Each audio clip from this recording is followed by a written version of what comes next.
Hey guys, welcome to Celia's Playlists. And today I am here with Augustus Watkins, who is a musician, record label owner, and podcaster from LA. How is it going, Augustus? Hi, Celia. I'm good. How are you?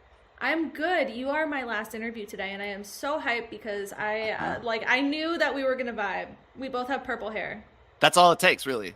Yeah, I mean, it's just same wavelength and like lots of good energy. I'm So, looking for the purple-haired people as yes, kind of as a rule. it's a vibe. It's a lifestyle. Yeah. So, tell me a little bit about your musical history. So I started, okay. The only two dreams I ever really had as a little kid were to play my own songs.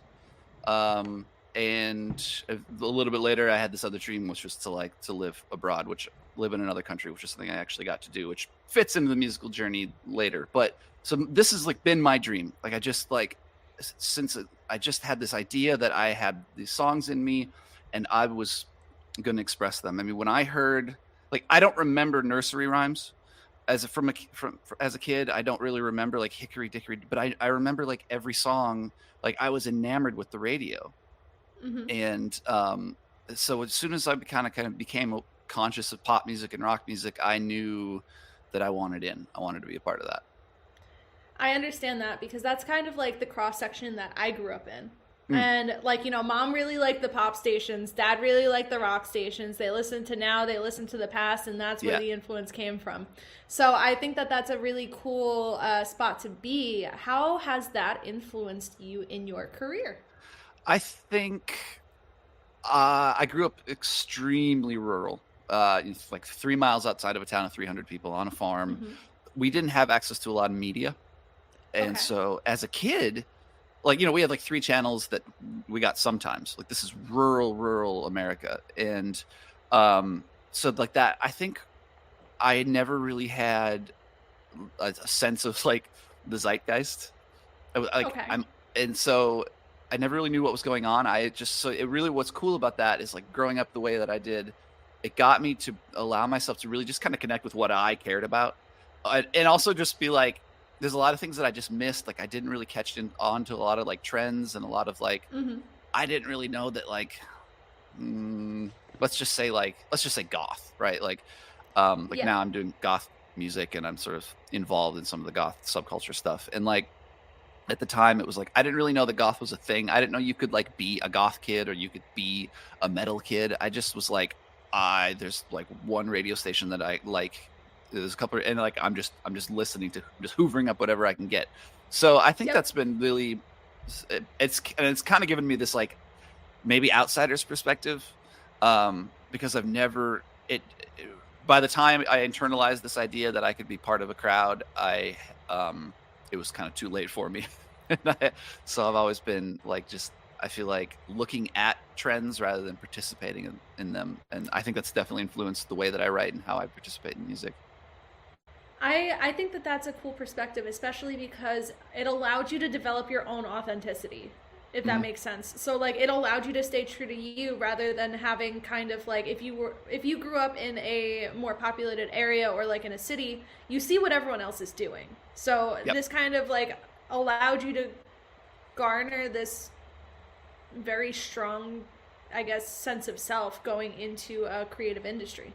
I think so. I think so. The disadvantages you lose you like my antenna, and maybe this would have been the case no matter what, but my antenna isn't necessarily as sensitive to like what is really commercially viable or what sells, like what really sells or whatever. Um, but I think I'm really grateful for it as an artist because yeah, it's just made me be like relentlessly me because I didn't really know I had another choice. I gotcha. I gotcha. So I know you have more than one project. What Mhm. projects do you have going on right now, so that like for future context within this conversation, people know what's up. So the two that I'm really working on the most, I have a alternative singer songwriter project called Bijou Noir that has been active. The first Bijou Noir release came in 2017. I Prior to that, I was in all kinds of bands, and circumstances led me to leave the city I was in. I was living out of a suitcase, moving from country to country every 3 months in Europe That's for like cool. 4 years. It was really, really cool. And at that time, I left all the bands that I was in and um, all the collaborative stuff that I was doing, and I picked up a ukulele. Eventually, I started to play the electric ukulele, and started writing songs that way. So that's just sort of been. Now I'm in LA, and I love the electric ukulele. It's kind of nerdy, but that's like an instrument I really bonded with, and so that's what I'm doing with that project. It's kind of alt pop singer songwriter stuff. I love the fact that Recently, it's an electric. I love that right? it's an electric ukulele. Like, I'm sitting here and I'm like, I've seen them. They're cool. Yeah, I had to. Like, I come from a rock and roll kind of tradition. I just felt like what the world didn't really need was like a another sad white guy with with an acoustic instrument, you know, like. And I so I gotcha. I just was, gotcha. yeah. So I was like, So I just found something. So I play with a rig full of synthesizers. When I play live with my electric ukulele, it sounds like it's weird. Nobody else really, like, people are like, what is all this stuff? I'm like, well, it's just what I have to do.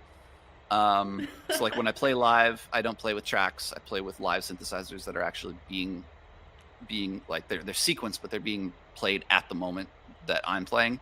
So it feels to me somehow more authentic and more real as I'm playing live as Bijou Noir. On the flip side of that, I'm starting a project called Apology Kink, which by the time this is out, I imagine I will have a handful more content that I currently do out, some videos and some songs. That is me just really exploring like goth and like dark wave, and kind of being a lot more like exploring queerness and like allowing myself to like really look into those topics a little more. That's just me and some tracks. And by the time this is out, I imagine I will have played a few more shows than I have now. So I'm just like, this project is just launching as we're speaking. Cool. But by the time this is out, this should be a little further along. I'm very excited about, well, both projects for different reasons, but very much like, Apology King sounds like something that's right up my alley in terms of music. So Nice. like, I guess I have a question that I haven't really asked anyone yet. Like, how do you, as an artist, approach doing multiple projects at one time? Like, how do you like write for multiple projects at one time and like decide which project is going to get a song? It's funny. One time I was doing this panel, and I had asked if David J, if you know who that is. He's the bassist from Bauhaus and Love and Rockets, and now he's had a really long solo career. And I asked him this question one time, and because he's Night Crickets and a bunch of other stuff. So and he said something which I kind of really stuck with me. He's like, you just write, to paraphrase, but you write what you write, and then you just kind of have this feeling like where it belongs. And for me, a lot of times when I'm relentless. I have to write songs, and so a lot of times the projects that I'm starting are a result of some kind of effort that I'm doing. Like I have an instrumental project called Tulip Tiger, because it's like sometimes I'm working on tracks and vocals don't really fit, and so then I just put them out as instrumentals. Or sometimes it's like I'm collaborating with a friend, so like that becomes a project that it's like, because it's us, that's a band that we need to start. It's just, you get a feeling, and then I always try to like put a why, like why am I doing this, what's the point behind this. And so I knew that the stuff that I was exploring that eventually became Apology Kink was different enough that it needed to be, that it kind of belonged on its own project, rather than, because some people were talking to me and were like, well, you could just put this out as Bijou Noir. But a lot of times what I'm thinking about now is actually the gatekeepers of the world. And because if you, like, let's say you've got this like, electric ukulele singer-songwriter stuff that you're doing, and people are like following along, and you connect with a promoter or a podcaster or some sort of gatekeeper, and they're like, and it's always the same. It's like, fill out a form, send us your one song, and a little bio, and then they go and they check you out, and they go to your Instagram, and they're expecting another singer-songwriter thing, but then what they see is like an instrumental house song. They're gonna throw their hands up. They're gonna go, I don't know what this is about, and they're gonna go, this is too confusing. I don't want to deal with this, and then you're gonna lose your opportunity. That's at least the paradigm which I've been operating under. So That's a lot of fair. times it's like start a project, because I think the people who are looking, who really only have time to look at you for like a half a second, like you were talking about before we got on, like how many emails did you get about Celia's playlist, right? Enough. Yeah. But I think I'm the oddball because I would rather talk to someone that has 3 projects and be like, all right, how's this work for you? let's find out. But I understand how that could work.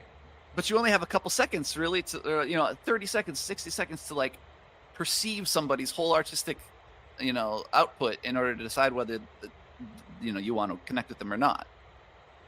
I mean, that's fair, but also at the same time, like at least in my shoes, I want to find out about people's stories. Sometimes those other people are like, all right, I have to fill a number. Whereas I'm just like, I want to get to know people. So totally. That's where I'm like the oddball, but I could see where that would come in, because when people professionally reach out to me, because like I do like the video production and everything, I have to make that decision for myself in terms of actually working with them rather than just talking to them for 20 minutes. You know what I mean? Right. So whether it's like a consulting client or whether it is like, someone that's saying, hey, I want to do a music video with you, like I have to click on there, figure out if their vibe is the correct vibe for me, because like, not that I wouldn't work in a rap space, but that's not really my influence space. So like I have a lot of like singer-songwriters, pop punk, like, I like dark pop or like things like that. That is more of an aligned client for me. Mm-hmm, mm-hmm. So I guess in a way that I understand what you're saying, but like, I think that it's interesting that you broke it up into projects, because I do have a friend and like his whole thing is like, I make all of these different kinds of things, and like, I like, what did he say? Like genres are like drugs for me, and I like to do all of them. Nice. That's what he says. But maybe that's something that at the end of that day could limit him. What does he perform under? Do you know his name? I'll send it to you. It's under A&A. Okay. I'll send it. He's actually the producer that works with me when I do all of my I have 2 producers that work with me, Helvita and A&A. And whenever I do my live performances, because this is actually my studio, like when people come in to do like a performance reel, they're the ones that work with me. And because like, Andrew really likes to do diverse genres, it really helps him in that area, because like if someone comes in for a country song, someone comes in for like, a cover band performance reel, you're going across genres anyway. Yeah. You need to know how to deal with that. Nice. So, okay. I guess my follow-up with this is I'm just going to ride this train. You own a record label. What kinds of things do you produce there? And does your varied background help you with that, especially because of all the travel and all of the different influences that you've had? Yeah, I think so. So I co-own a record label called Give Take. We focus on I guess we say our focus is auteur-driven electronic music, or music with kind of a darker twist. We I think what was really important as we started this thing was, for me, that we treated music as high art. I think a lot of times music gets commoditized, and there's this phrase, art is how we decorate space and music is how we decorate time. Yes. I hate that saying. I hate it though. But I like that in terms of like when you bring in like an artist to work on a music video. Yeah. Because that works very well in my situation, because I'm the one that's visualizing it and they're the one that's like doing the audio for it. Yeah, so I love that, but only for my purposes. Well, what's interesting? I mean, it makes sense. I like the analogy. The analogy obviously works, but what I really struggle up against is the word decoration. I don't like art. When you go to an art gallery, you're not looking at decorations. You're looking at art. You're experiencing humanity. You're like touching the you're reaching through time and space and having some sort of like interaction with the highs and the lows and the breadth and the depth of the human experience. And music does the same thing. And so my whole point of saying this is that, like, as with the record label, our idea is that like music is another sacred art form, and it needs to be considered and elevated and revered as another form of high art, in the same way that we revere painting and sculpture and some of these other fine arts. So that's been our driving force. We've been around for like 7 years now. We've got 60 plus releases. It's been a really, really, really fun time, and really affirming and really cool to work on and be a part of. Like, this is kind of corny to say, but be a part of so many artists' journeys. You know, I imagine you feel the same. I do, and I love the fact that you are going for a similar kind of client that I am, because I want the storytellers, I want the auteurs, I want the people that are going to come in with like a concept, rather than someone that's just like, I got a song, and like I always get those messages. It's, hey, how much is a music video? I'm like, what are we doing? With like a period at the end, and they're like, I want a music video. It's like 4 minutes. I'm like, that could be $500. That could be $10,000. What do you want to do? So like, you know, the people that are going to come in and say, okay, like I want to do this very specific thing. This is the message. This is the metaphor. We're going to, like, I need it to embody this, is like a whole different level of, like, you know, creativity that I feel like, at least for me, and I have a feeling that you feel the same, it's for me very affirming to be able to understand that client and also bring their vision to life where they may not be able to do it by themselves. Yeah. So let me ask you something. Was that the process, or maybe the discipline that led you to doing this, where you're like, I'm already asking everybody questions about their story, like, let's take this further? For this project in particular? Yeah. Oh my God. I used to actually, like, interviewing is one of my strong suits. I actually, before I got in with, like, the music scene, I was the local shooter for Yelp, Zillow, Groupon, 1-800-DENTIST, all these other things, where I had to go and I had to figure out these people's stories, because they were like, I don't know. Whenever I was like, all right, tell me about yourself so that I can interview you. Right. And they're like, I don't know.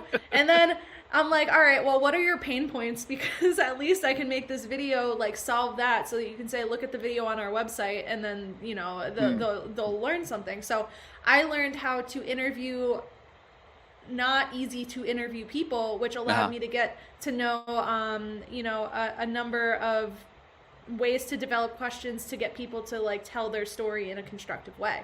So I did that, and during the pandemic I did an interview podcast that was like a lunchtime show, essentially. So it would be at 12 o'clock each day, and I did 74 episodes between March and August. That's a lot of episodes. But I did it so that I could have, like, an enriching conversation, and also give people a platform to talk about what was happening in their industry while everything was shut down.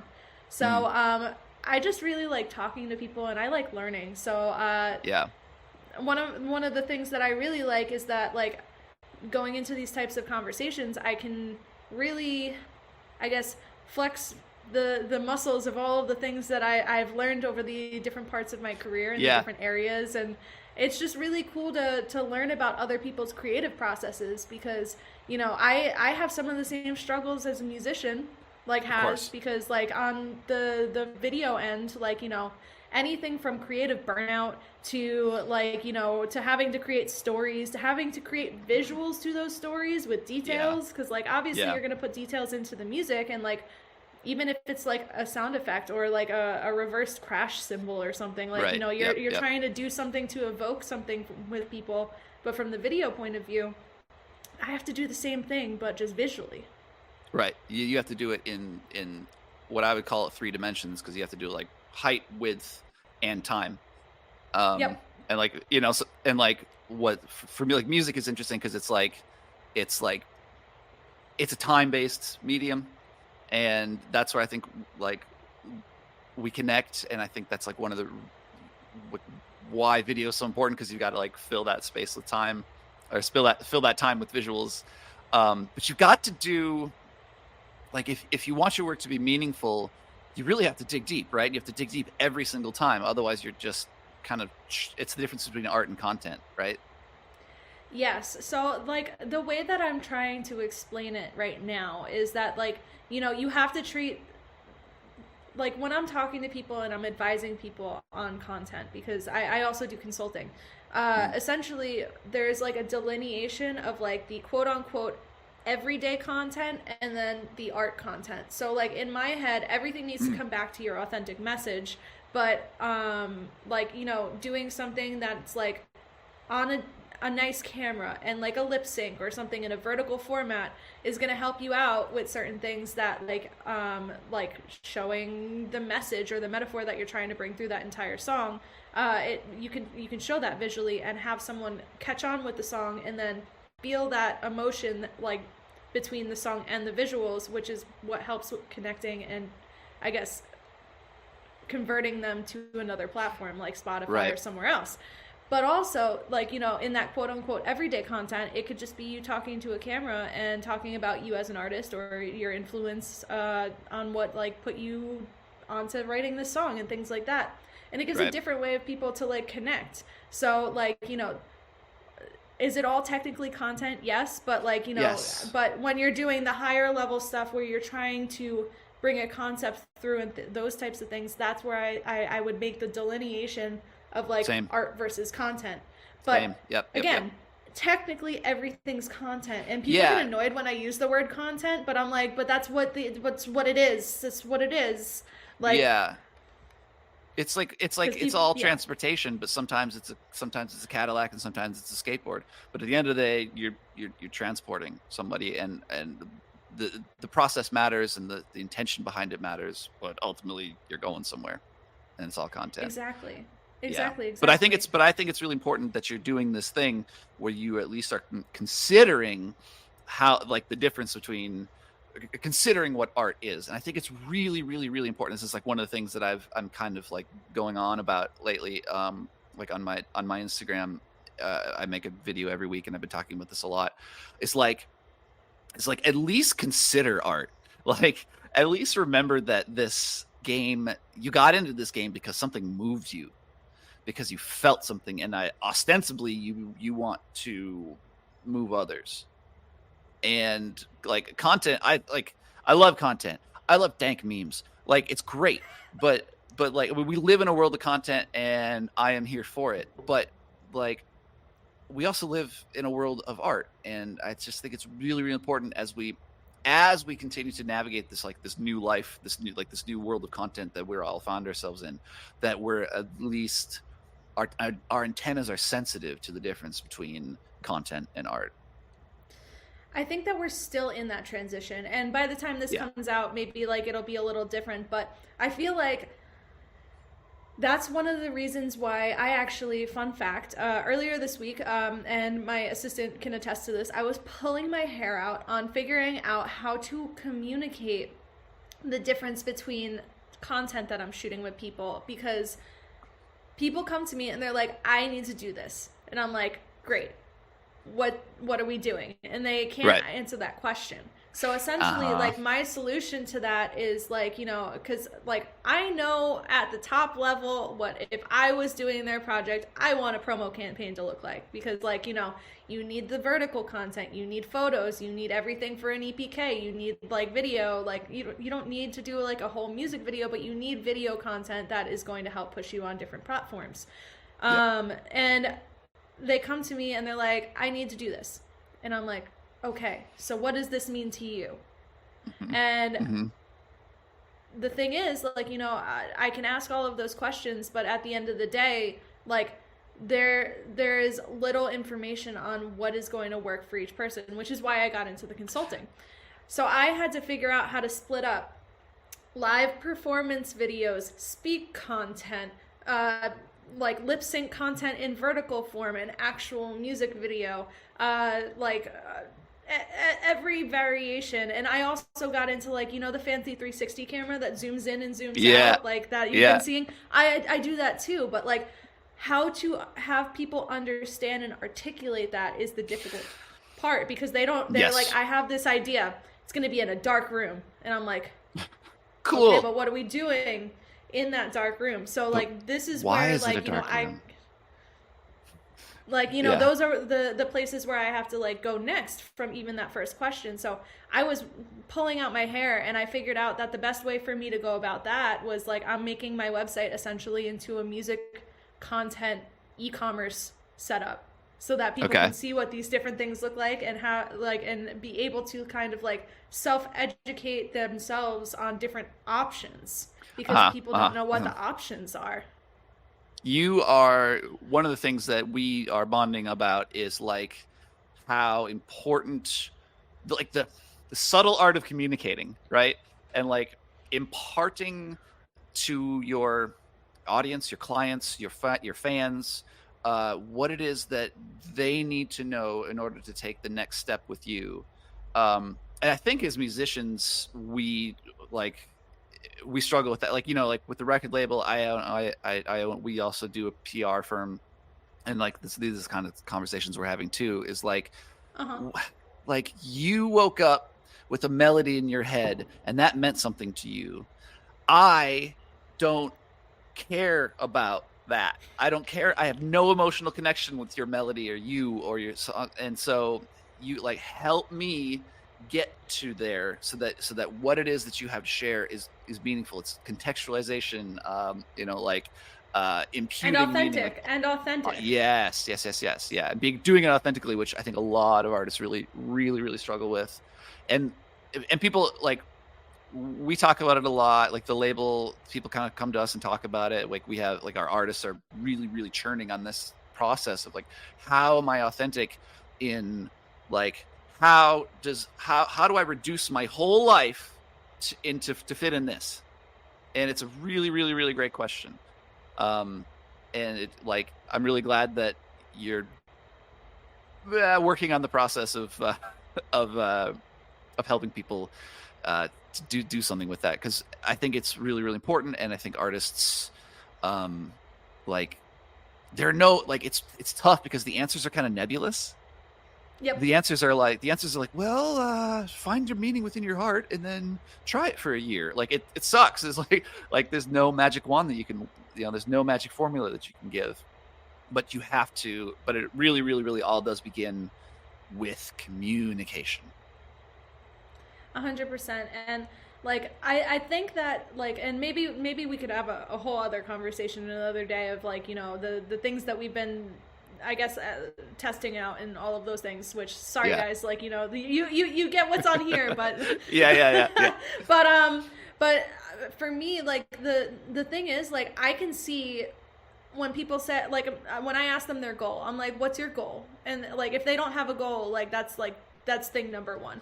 But like, I feel like I can always see kind of a route between where you are now and that goal, and I know how to like make the content that is going to help you, because essentially the way that I function is I use content as a way to solve pain points. That comes from the fact that I used to work in the corporate area, and that's when I was saying about the interviews, I would be like, all right, what is your problem? Like, oh, right. People don't know that you actually like go out and gig. Okay, so you need content of you gigging so people understand that you don't just do stuff at home. Like right. There's ways that you can go about building those types of things, and if you don't even know the questions to ask, it's really difficult to start. And that's kind of why I'm also doing the consulting, because people starting out, like, if you're a musician, like, you learned music, you learned writing, you learn, like, even whether it's like going somewhere or learning by yourself. So you're not really taught about the area that I'm in. I was doing YouTube since 2007, but artists now are forced to be content creators, and they're forced to have all of these materials, whether it's out of necessity or a label saying, no, like, you're doing a really good job, you have to promote yourself. Yep. Yeah, and they want you, if you have any intentions of being on a major label, like, they want you to have a massive TikTok and Instagram following before they even want to talk to you. And so Yeah. you have to figure out how to, and that's not the only way. Like I run an indie label. Like we look at that, but that's not the only criteria for us. So like, but it's like really, really important that but what's cool is that the opportunities are there for you to connect with hundreds and thousands of people without necessarily having to go through the gatekeepers, like, because you can just find a community and be a part of it. 100%. And I think that's the benefit of where we're kind of at in society right now. But also at the same time, it's the detriment of needing to keep up with that. Yeah, And a lot of people have that issue. And like I'm man, am I still rehabbing myself back from my last two big projects. Like I'm still like half burnt out, and I'm like, okay, Yeah. like, maybe that was a little too much. But obviously, I am a great consultant because I have found those limits, and I do not let my clients hit those limits. But it's one of those. As a creative person, sometimes you dive in and you for lack of a better word, you fuck around and find out. Yep. But that's part of the game. But we went on a large tangent. But I guess we're gonna circle this back around. You're getting a longer episode. Hopefully, everyone is vibing with us as much as we are vibing on this video call. For sure. So my big question that I ask anyone that is on the show, and this is kind of a question you can take in whatever direction and whatever is relevant. What would be your advice to someone that is starting in music now? So I make, we mentioned earlier, so on my Instagram, Bijou Noir Music, I do, every Sunday I post a video kind of about creativity and about the music process in the music industry, creative practice kind of stuff. And what I'm doing every single week is I'm answering that question, and I'm thinking about, like, I don't have kids, but I'm thinking about like my friends' kids. I'm thinking about myself as a kid, and like there's a lot that goes into it. I think one of the things that I would really say is that you need to put yourself into the space that how do I say this? They're going to tell you you're going to get a lot of advice that the music industry is dead and it doesn't matter. And so you can just make TikToks in Ohio and and get famous. And maybe you can, but I disagree with that advice greatly. There is a thriving music industry in New York, LA, and Nashville, London, and some Atlanta. other Berlin, Atlanta, Austin. Austin to a degree. Austin is the live music capital of the world. It's growing. It's growing. Chicago has its thing, but I would say the maybe the four I would say would be Atlanta, depending on the music you want to make, New York, LA, and Nashville. And if you're really, really serious, go to one of those cities and find a way to make yourself useful, because you're not going to get, for the most part, famous. There's for every one Olivia Rodrigo, there's 1 million really talented, 19-year-olds who are just getting coffee for people, and that's good. Go do that. Go find a way to make yourself useful as somebody who can get coffee or drive or wrap cables or whatever, because that's what it's going to take to get started. Find your way in, and find a way to serve people. If you want to make it in the music industry, if you want to be an artist, you're going to serve yourself. Then you're going to, the money's going to probably come out for you, unless you have some connections or some family money or something. If you want to last in the music industry, find a way to serve people like you're doing, like make videos, be an engineer, be a producer, be a consultant, be a graphic designer, like whatever, like be a backup player, a session musician. Like, go find a way to serve others if you really want to have a long-lasting, productive career in the music industry. And in order to do that, you need a large client pool. That's not going to happen in your small town. And so that's why I say get to a major city and find a way to get useful. I agree with that. I agree with that to an extent, because like for instance, like you can even be 2 hours outside of like a city like that and like have like a nice suburb house like I have, and like still have like, you know, For sure. those connections, but like just try and move in towards places where you can network. That's Yes. the biggest thing. Yep. Networking is the Yep. number one, because like, you know, you could have the best music out there, but if you don't know how to network and you don't know how to get like, you know, in front of people and, you know, build those relationships, like for instance, like my personal assistant is a aspiring artist, you know, like she is by proxy like being around me, meeting people. Right. So Yep. like there's ways that you can network that could really benefit you, and I think that the advice that you gave is like really important and a really great point. So thank you for that. Yeah, for sure. Thanks for asking. So, of course, I feel like we could stay on here for a very long time, but we're going to kind of wrap this up. We'll have to do a video call another day and talk industry, but Yeah, we should. We should. So where can people find you? Where can people follow you? Where can people listen to your music? Because this is the promotional part of the show where you tell everyone to follow you. Okay. So so Bijou Noir is my alternative singer-songwriter kind of project. That is Bijounnoir. It's French. It means dark jewel in French. So I am Bijou Noir Music on all the platforms. I'm most active on Instagram. That's where I do posts, sort of weekly content about creativity and music industry kind of things. The other project we're talking about is Apology Kink. That is spelled how it sounds, and that is just at Apology Kink on all socials. The record label I mentioned is called Give Take, and we are on socials at Give Take Life, or our website is givetake.life. Very nice, very nice.